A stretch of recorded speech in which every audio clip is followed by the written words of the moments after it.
اب آپ نے ایک سوال پوچھا، میں اس کو بھی یہاں پہ عرض کر دوں کہ نظر کے توڑنے کا یا قسم کے توڑنے کا کفارہ کیا ہے؟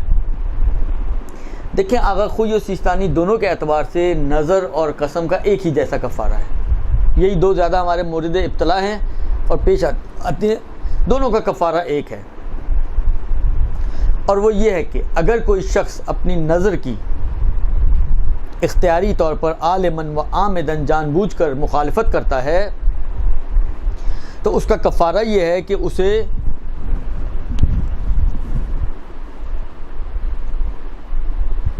کیا کہتے ہیں 10 یا ایک غلام آزاد کرے، یا 10 غریبوں کو کھانا کھلائے، یا 10 غریبوں کو کپڑے پہنائے. 3 میں سے کوئی ایک کام کرنا ہے. ایک غلام آزاد کرے، 10 مسکینوں کو کھانا کھلائے، 10 مسکینوں کو کپڑے پہنائے. درست؟ اگر ان میں سے کوئی بھی نہ کر سکے تو پھر 3 مسلسل روزے رکھے. ابتدائی طور پہ روزے نہیں رکھ سکتا. ان 3 میں اور روزوں میں سیکوینس ہے، ترتیب ہے کہ روزوں کی باری اس وقت آئے گی کہ جب ان تینوں میں سے کوئی ایک بھی نہ کر سکے. لیکن پہلے تینوں میں اختیار ہے، سیکوینس نہیں ہے. آپ کے پاس ایک غلام بھی موجود ہے، آپ کے پاس اتنے پیسے بھی ہیں کہ آپ فقیروں کو کھانا کھلا سکیں، آپ کے پاس اتنے پیسے بھی ہیں کہ آپ 10 فقیروں کو کپڑے پہنا سکیں. آپ کے پاس چوائس، آپ جو کرنا چاہیں کریں. ان میں کوئی ترتیب نہیں ہے. پہلے جو 3 چیزیں ہیں ان میں اختیار ہے آپ کو، جس کو مرضی آپ چوز کرنا چاہیں کر سکتے ہیں.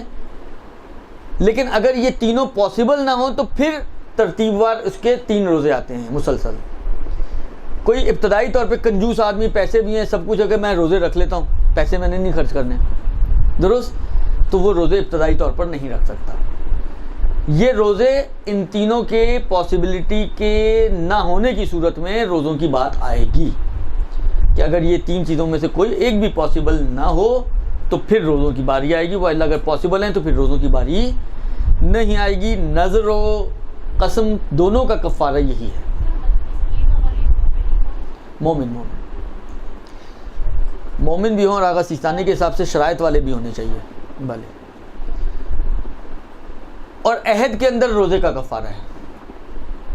عہد کا کفارہ روزے کا کفارہ ہے. روزے کا کفارہ کیا تھا؟ ایک غلام آزاد کریں یا 60 روزے رکھیں یا 60 مسکینوں کو کھانا کھلائیں.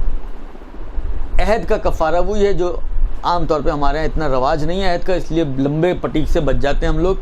چھوٹی پٹیک پر ہی کام ہمارا پورا ہو جاتا ہے. درست؟ یہ ہو گیا جناب عالی آپ کا اگلا سوال.